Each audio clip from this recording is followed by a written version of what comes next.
সন্ধ্যা পেরিয়ে গেছে বহু আগে। নাফ নদীর ঢেউ গা এলিয়ে দিচ্ছে চাঁদের আলোয়। নদীর ওপারে অন্ধকারে জেগে ওঠে একদল অচেনা ছায়া।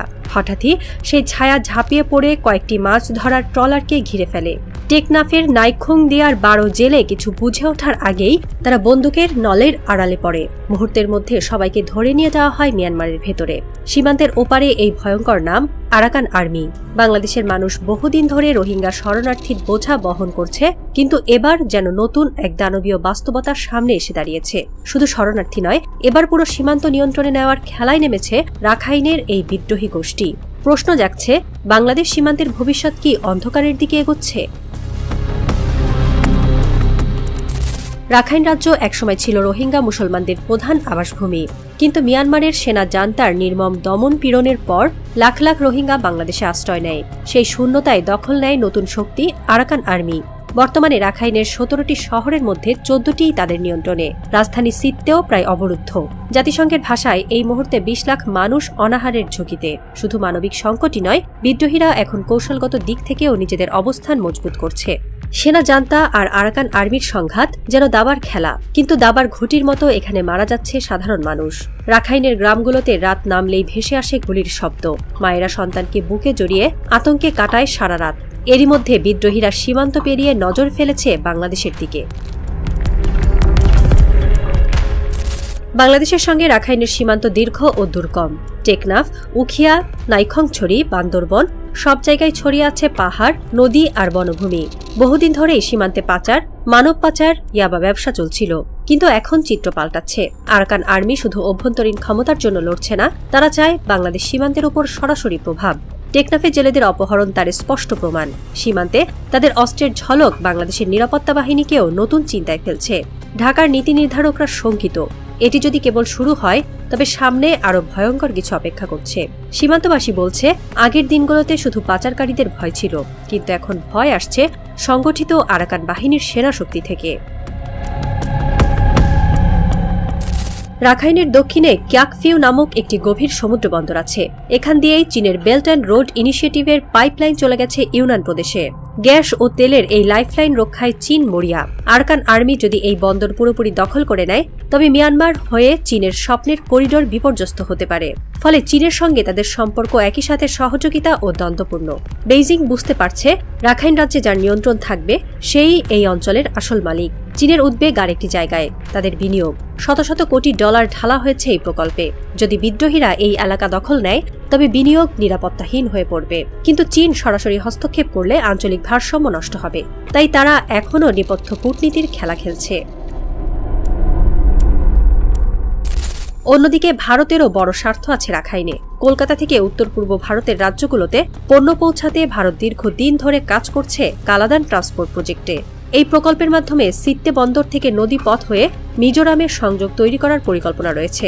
কিন্তু আরাকান আর্মি এই পথ দখলে নিলে ভারতকে তাদের কর দিতে হতে পারে। তাতে দিল্লি বাণিজ্যিকভাবে বিপর্যস্ত হবে। এর ফলে ভারতের কৌশলগত উদ্বেগ আরও বেড়ে গেছে। আর তাই নয়াদিল্লির চোখও এখন বাংলাদেশ মিয়ানমার সীমান্তে নিবদ্ধ। ভারত নিজেরাও বিদ্রোহীদের সঙ্গে গোপন যোগাযোগ রাখছে। এই অভিযোগ শোনা যায় ভূ রাজনৈতিক মহলে। দিল্লি চাইছে না পুরো রাখাইন চীনের প্রভাবালয়ে চলে যাক। বাংলাদেশ বহুদিন ধরে সীমান্ত উত্তেজনা এড়িয়ে চলেছে। রোহিঙ্গা সংকটের সময়েও যুদ্ধের পথে যায়নি, কিন্তু এখন পরিস্থিতি অন্য। সীমান্তে বিদ্রোহীদের তৎপরতা যদি বাড়ে, তবে বাংলাদেশ সরাসরি সংঘাতে জড়িয়ে পড়তে পারে। ঢাকা একদিকে বেইজিংকে খুশি রাখতে চায়, অন্যদিকে দিল্লির চাপও উপেক্ষা করতে পারে না। কিন্তু বাস্তবতা হলো, বাংলাদেশ সীমান্তের অখণ্ডতা হুমকির মুখে। প্রশ্ন হচ্ছে, সরকার কি শুধু নীরব থাকবে নাকি প্রতিরোধ করবে? কূটনৈতিক সূত্র বলছে, ঢাকার ভেতরে দ্বিধা তীব্র। কেউ চাইছে সীমান্তের শক্ত অবস্থান, কেউ আবার বলছে অযথা সংঘাতে জড়িয়ে পড়া আত্মঘাতী হবে। এই দোলাচলই বাংলাদেশকে আরও দুর্বল করে তুলছে। টেকনাফ বা বান্দরবনের সীমান্ত গ্রামে আতঙ্ক ছড়িয়ে পড়েছে। মানুষ বলছে, রাত নামলেই অচেনা গুলি শোনা যায়। গ্রামের মসজিদের মাইকে বারবার সতর্কতা ঘোষণা হয়। কেউ বাইরে বেরোতে চায় না।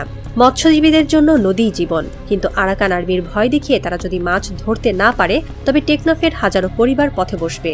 সীমান্তের এই অজানা যুদ্ধ এক ভয়ঙ্কর মানবিক বিপর্যয়ে রূপ নিতে পারে।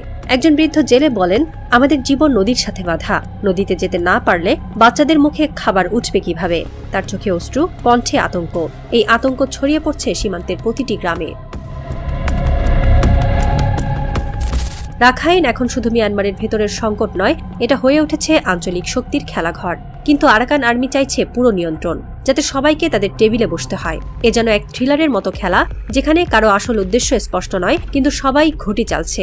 বিশ্লেষকরা বলছেন এটি এক ধরনের শ্যাডো ওয়ার, যেখানে সরাসরি যুদ্ধ নেই, কিন্তু প্রতিটি শক্তি নেপথ্যে খেলছে নিজের খেলা। আর সেই খেলায় বাংলাদেশের সীমান্ত যেন দাবার বোর্ডের সবচেয়ে দুর্বল খুঁটি। যদি আরাকান আর্মি পুরো রাখাইন নিয়ন্ত্রণে নেয়, তবে বাংলাদেশের সীমান্ত নিরাপত্তা বড় সংকটে পড়বে। তারা চাইলে সীমান্তে শরণার্থীদের আবার ঠেলে দিতে পারে, অথবা সরাসরি বাংলাদেশি মৎস্যজীবীদের জিম্মি করে কূটনৈতিক চাপ সৃষ্টি করতে পারে। বাংলাদেশের অভ্যন্তরীণ রাজনীতিও এ দ্বারা প্রভাবিত হতে পারে। সীমান্তে অস্থিতিশীলতা মানে ভেতরের ভঙ্গুর রাজনৈতিক ভারসাম্য আরও বিপর্যস্ত হওয়া, আর তাতেই আঞ্চলিক শক্তিরা আরও সুযোগ পাবে। কূটনীতিকরা আশঙ্কা করছেন আগামী দিনে এই সীমান্ত হয়তো শুধু জেলে অপহরণের গল্পে সীমাবদ্ধ থাকবে না, বরং বড় আকারের সংঘর্ষে রূপ নিতে পারে। টেকনাফের ভোর সূর্য ওঠার আগেই সৈকতে ভেসে এসেছে একটি পরিত্যক্ত ট্রলার। ভেতরে নেই কোনো জেলে, শুধু পড়ে আছে ছেঁড়া জাল আর কিছু আঘাতে ছাপ থাকা জামা। সীমান্তরক্ষীরা দাঁড়িয়ে আছে নিশ্চুপ, তাদের চোখ চলে যায় নদীর ওপারে অন্ধকার পাহাড়ের দিকে। সেখানে অস্ত্র হাতে দাঁড়িয়ে আছে অচেনা সৈনিকরা, আরাকান আর্মি। বাংলাদেশ কি এ যুদ্ধে জড়িয়ে পড়তে চাচ্ছে, নাকি আবারও ধৈর্য ধরে সময় পার করবে? উত্তর এখনো অন্ধকারে, কিন্তু বাতাসে ভেসে আসে সেই অজানা প্রশ্ন, বাংলাদেশ সীমান্তের পুরোটা কি তবে চায় আরাকান আর্মি?